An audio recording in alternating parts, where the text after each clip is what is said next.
Assalamualaikum warahmatullahi wabarakatuh. Kembali lagi bersama saya Bang Aji di TV Rawablong. Masih dalam acara peluncuran perdana TV Rawablong. Jadi masih trial. Kali ini kita akan mewawancarai Bapak Insinyur Haji Mulyadi sebagai mantan Kepala UPT Pasar Bunga Rawablong. Dengan adanya TV Rawablong, gimana tanggapan dan harapan Bapak ke depan?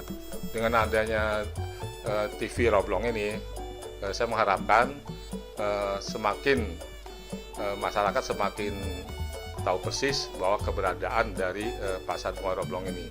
Dengan TV Rawablong, masyarakat bisa lebih tahu bunga-bunga yang ada di Pasar Bunga Rawablong. Dan kebutuhan bunga bagi masyarakat itu pasti tersedia di Pasar Bunga Rawablong.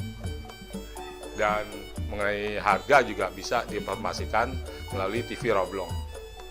Iya Pak, terima kasih pendapatnya Pak, tanggapannya. Pemirsa, demikian dulu wawancara saya dengan mantan Kepala UPT. Akhir kata saya ucapkan wassalamualaikum warahmatullahi wabarakatuh. Sampai jumpa.